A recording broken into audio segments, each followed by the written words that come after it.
I got two videos I kind of want to check out. The first one, yesterday we saw SCP versus Omni-Man. This time I figured around, who else's name starts with an O? Yeah, let's check out SCP Foundation contains One Punch Man. Saitama's big surprise. It's by the YouTube channel SCP Explain. Check this out, check this out. Tokyo Links will be in the description. lies in ruins. Skyscrapers have toppled. Roads have collapsed. Helicopters and tanks have been ripped to shreds. And seemingly unstoppable monsters wander through the rubble. A giant, hideous reptile, eyes glowing with malice. SCP-682. Is this the result of a containment breach? No. Alright, what's 682? Hold on, let's check. Let's see. SCP-682.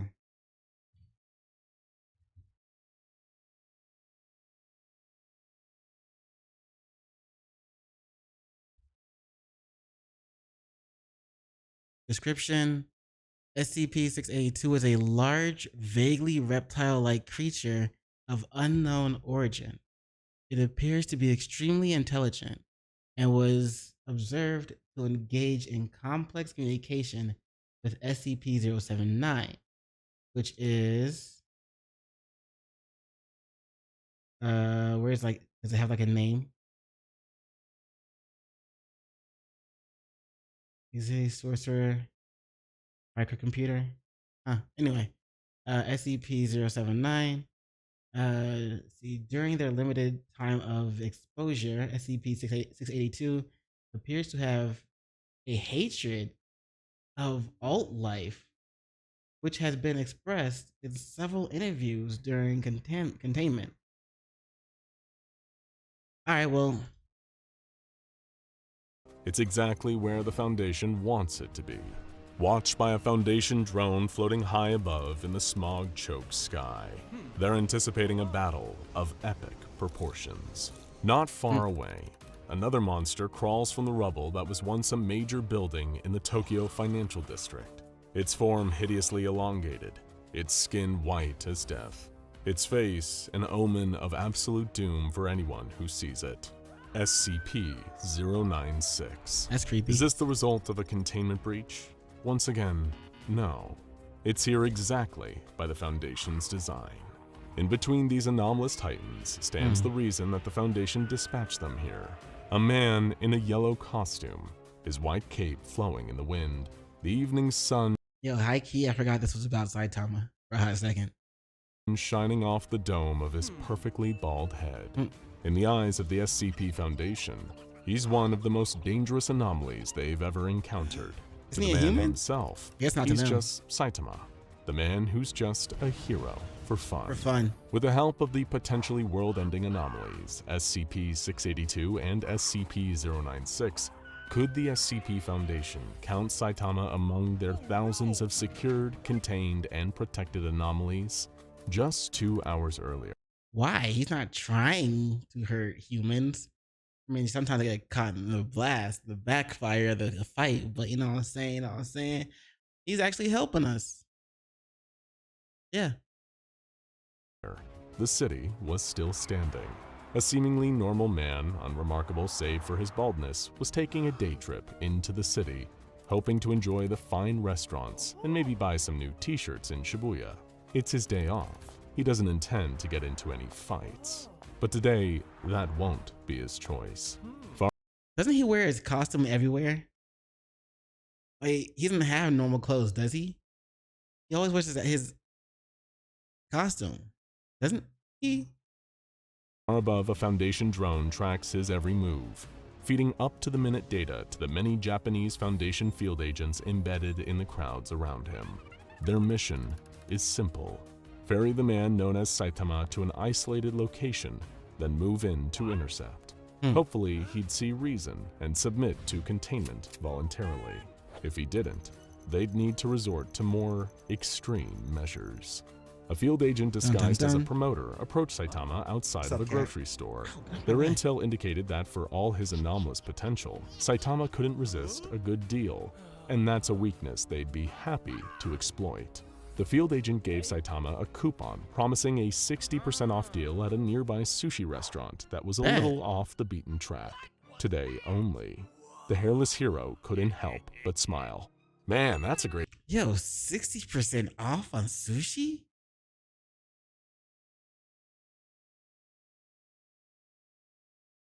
Bruh. I'll take it. deal. I'd have to be a moron to pass that up. Hook, line, and sinker. 20 minutes later, Saitama was arriving at the spicy, cheap-priced sushi restaurant. Completely... Man, now I'm hungry. I want sushi. But it's like 10:36, like the sushi places are closed, I think. Oh well. unaware that a trap had been laid for him, and that the entire 2-mile radius around the restaurant had been evacuated in advance, just in case things got ugly. And things were absolutely going to get ugly. All of this had started when Foundation researchers in Tokyo noticed strange and impossible things. Anomalies, known to some of their Japanese research division as mysterious beings, were turning up dead. Incredibly powerful creatures, seemingly effortlessly killed. The only thing that could be killing these anomalies was an even more powerful anomaly, which led... What about the council? Like Saitama versus the number one guy from the council. We saw Omni-Man fight him in the last episode yesterday. What about Saitama versus the council? agents to a local apartment building where the recorded Hume level was off the charts. One of the few residents left in this building, believed by many to be a dangerous area, was a bald man who lived alone and matched certain eyewitness reports of a mysterious figure dressed like a superhero, killing monsters multiple times his size. A loose variable like that couldn't be left uncontained. The SCP Foundation needed to lock him up and conduct... This story is so funny. Like this guy's... But if Saitama is a thing in that world, then the other superheroes are. So why would he be considered an anomaly by the SCP when other superheroes exist as well?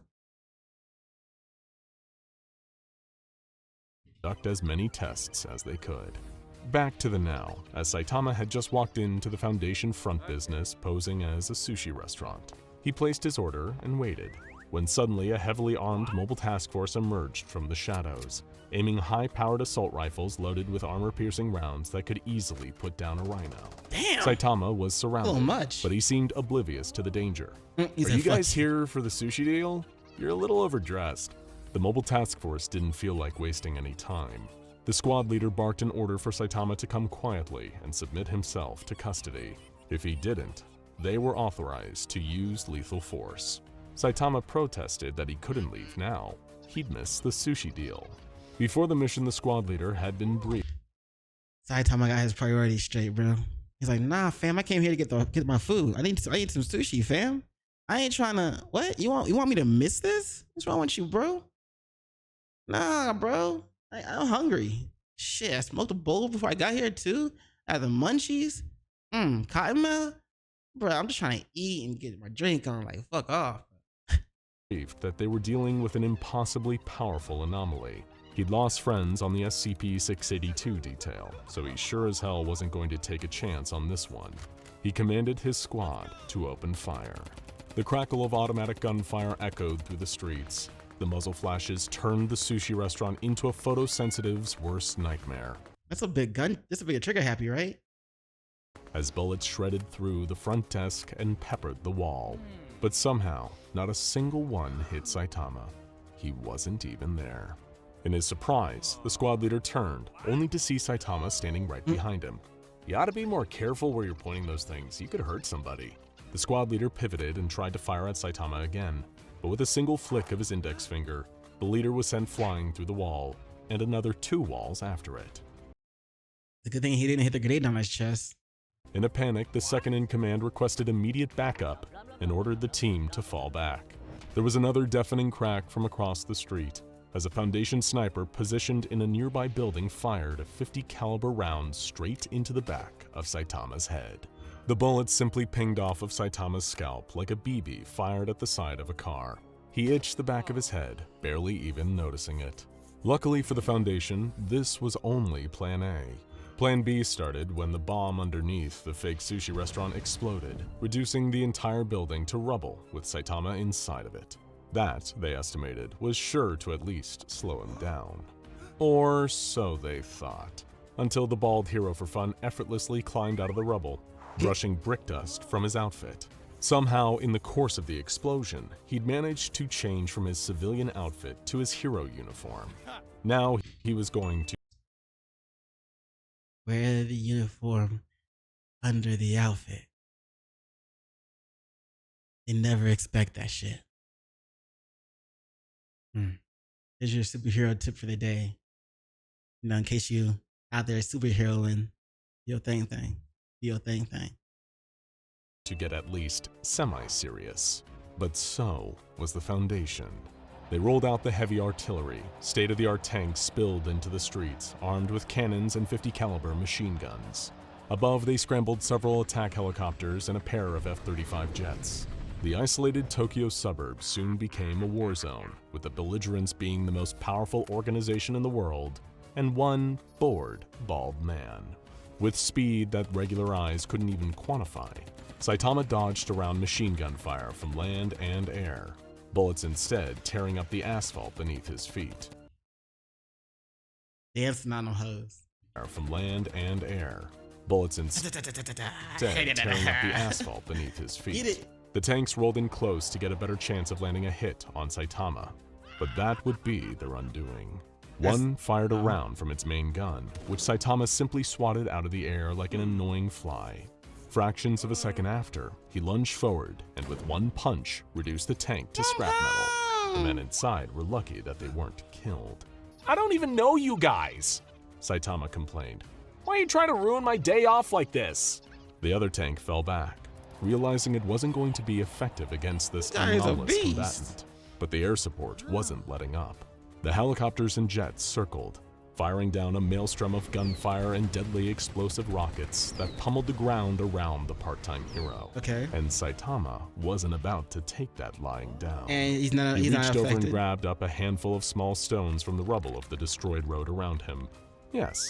Yo, are they actually going to manage to like contain him, or is this just like waste of time?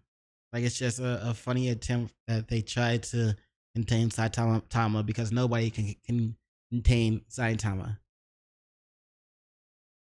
Because right now this is kind of all right. This would do. He looked up into the sky, his superhuman vision zeroing in on his aerial pursuers. One by one, he tossed the pebbles into the air, firing them at a velocity that an anti-air weapon could only aspire to reach with its own projectiles. The pebbles perfectly struck the fuel tanks of each of the choppers and jets, sending them down with spectacular explosions, their burnt husks landing amongst buildings in the vicinity and starting quickly spreading fires. Little did Saitama know, the Foundation had also placed Scranton reality anchors in different buildings around him, hoping to limit his power.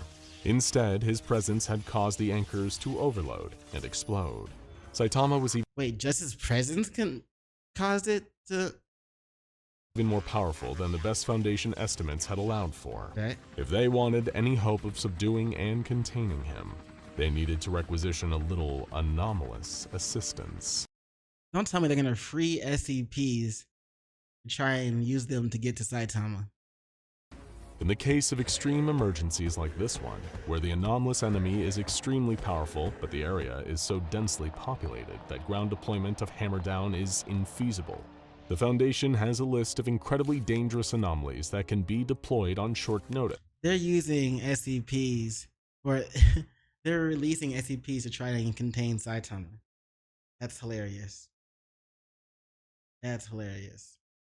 All right, let's see. I mean, did they not see him already take down the other two, or at least like stop them? Like, and they just want to throw more of them. I mean, the one that fought Omni-Man might get to him. Oh yeah, the guy from the council. But they said they're releasing SCPs, not council. this in order to provide a show of extreme force against a seemingly unstoppable enemy. Containing Saitama was considered a severe enough emergency to allow for this.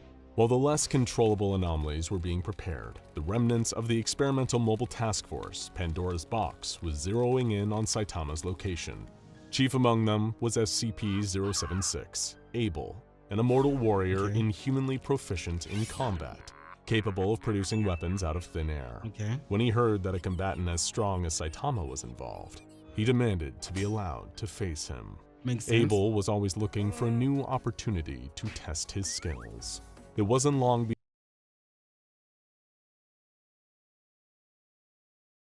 Was it Abel that killed Cain? Or was it Cain that killed Abel? before the immortal warrior arrived in the ruined Tokyo suburb that had become a battlefield. He pulled 2 obsidian blades out of his weapon pocket dimensions and set his sights on Saitama. His heart was pumping, adrenaline firing through his veins. He roared a challenge of mortal combat to his bald foe. "Who are you supposed to be?" Saitama asked, scratching his head. "Like a cosplayer for a new video game or something?" Abel didn't take kindly to this. The stranger known as Saitama needed to be taught respect. He raised his weapons and charged in, moving with speed and intensity impossible for a mortal man. He would cleave this Saitama's bald head from his BAM! A single punch from Saitama sent Abel sailing up through the air, out through the atmosphere, and into the cold, unforgiving darkness of space. He's immortal, isn't he? So he's just gonna be floating there until somebody scoops him up. You know, who knows how long that could be? He's gonna be a block of ice floating through space. Scoop me up, thaw me out. Scoop me up, thaw me out. It happened so quickly that the warrior didn't even know that he was dead. "Huh, that was weird," Saitama said. While Abel had been ineffective in subduing Saitama, he'd bought the Foundation just enough time to marshal the rest of their forces. High-speed pods were landing all across Tokyo, unleashing horrific monsters bent on destruction. All placed into unleashing horrific monsters bent on destruction. All placed into a collision course with Saitama.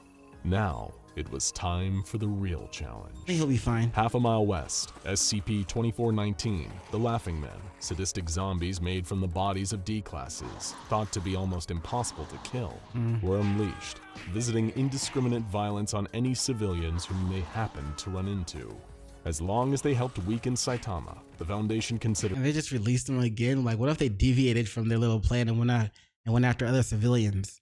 I mean, you could say they cleared the place of the area of civilians before that, but we don't know that, do we? this to be an acceptable loss. 50 meters north, another pod unleashed SCP-058, the Heart of Darkness, an anomaly capable of causing mass destruction with its highly flammable acid sprays, bladed tendrils, and sharp insect-like legs. It started destroying acid sprays that are highly flammable too, if the acid part and melting your face off wasn't enough. But they're also the razor blades and all and the other shit. Yo. Okay. and setting alight nearby buildings, ripping up cars and attacking passersby. Again, these were deemed acceptable losses. 10 meters south of Saitama, a pod unleashed SCP-106, the Old Man, another immortal and incredibly sadistic SCP known for trapping its victims in a pocket dimension. There's an SCP that's literally called the Old Man. Hey, old man. That's the SCP? Bet. To torture them for as long as it wants. It would enjoy turning its talents for causing pain against a victim as strong as Saitama. That would be a truly delightful challenge. It was time to see if Saitama really was worthy to wear the title Hero. First, the Laughing Men attacked. They leapt onto Saitama, striking him with their gnarled fists, cackling like maniacs. Their initial strike was ferocious, but Saitama grabbed each of the Laughing Men and threw them down toward the ground. I'm about to say, aren't they just like little immortal things that just are slightly stronger than normal people. smashing them clean through the concrete and leaving only deep, dark holes in their place. Next came the Heart of Darkness, muttering its constant stream of insanity-causing gibberish. It rampaged towards Saitama, running straight through the buildings in its way, spraying fire and acid everywhere. Saitama squared up and prepared himself. Normal punch! He yelled with steely determination. As the Square Heart up, of son. Darkness came within punching distance, Saitama unleashed. His single punch immediately exploded the heart into red mist, neutralizing the anomaly for good. Saitama was disappointed that the fight didn't go on for longer, especially with all of this buildup. Bro, that was so fast. It's like smack. All right, bro. Good shit. Have a good fight, bro. Like, stop again next time. We're gonna keep fighting. We can run it back. But before he could feel any more ennui, he looked down and saw a black portal opening underneath his feet. It was SCP-106 reaching up from the ground, dragging Saitama down into the darkness of the pocket Old dimension. man. He had to admit, this was incredibly creepy. Uh-oh. Foundation operatives back in the control room of the Tokyo containment site actually found themselves feeling relieved as Saitama disappeared into the pocket dimension and the portal closed behind him. Perhaps this would be the culmination of it. Uh-oh. The hero for fun would be gone, and they need only to undergo the standard procedures for recontaining SCP-106. But just as the Foundation was counting their blessings, another portal opened. Saitama climbed out unharmed, covered in viscous black goo that had once been SCP-106. Yet another anomaly had been permanently neutralized by this deadly new anomaly, which the Foundation was considering codenaming One Punch Man. What a Again, how can he be in an anomaly if all the other superheroes still exist? What did he find? Did he alone find himself in a different reality? stressful day, Saitama said, looking at the corrosive black slime all over his clothes. I'm gonna need to get this dry cleaned. The Foundation had exhausted all other possible options. They needed to deploy the two anomalies most likely to cause mass casualty events if deployed ineffectively. SCP-682, the hard-to-destroy reptile, and SCP-096, the Shy Guy. If their combined powers couldn't bring Saitama to heal, nothing could. All their hopes rested on this. Which brings us back to the start of this story. Saitama stood there, surrounded by two of the deadliest anomalies in existence. The second that he looked at SCP-096's face, the beast started to scream. It entered its rage state and lunged forward, arms extended to rip and tear, until a single punch utterly disintegrated the monster. SCP-682 was undeterred, finding Saitama no less disgusting than any other living being on the planet. It would destroy this insolent human. Even if he was powerful, the reptile could surely evolve and adapt to anything that he threw at it. If there was one thing that SCP-682 was incomparably good at, it was surviving despite it all. But as the monster attacked, Saitama unleashed his secret weapon, Serious Punch. With one strike, Serious punch. So this video is almost over, and looks like, yeah, this was just a waste of time. Like, it's them trying to contain Saitama, but he's just like, one punches everything, gets sucked into a portal, comes back out of the portal, one punches more stuff. SCP-682 was splattered into green goo across half of Tokyo, annihilated so deeply that it would never recover, just like SCP-096. The two SCPs were recategorized, neutralized. Well, that was easy, Saitama said with a relieved sigh. Nothing they had thrown at Saitama had been successful. No personnel, no weapon, no deadly anomaly. He was just too strong. But there was a single remaining resort, something that might turn their situation to their favor. A single operative approached Saitama in the rubble, armed with one item, a contract. The operative cleared his throat and asked, "Mr. Saitama, I'd like to offer you a well-paid job at the SCP Foundation." Now go check out SCP-096 vs. Siren Head, or That's cool. That's a nice little twist at the end. But like, it seemed that, yeah, it's just we're gonna throw shit at Saitama and watch themselves fail over and over and over again. Isn't that the definition of insanity? Doing something over and over again and expecting a different result. Granted, they did throw different creatures at him, but it wasn't until the end of the video that they were just like, you know what? Hire him, give him a job. Maybe we can control him that way. But anyway, this was a good. I like the animation, I like the story as well, but it just seems like the plot was just really, I don't know. It's expected, I should say. But anyway, let me know what you guys think about this video in the comments below. Links will be in the description. Peace. Oh, peace.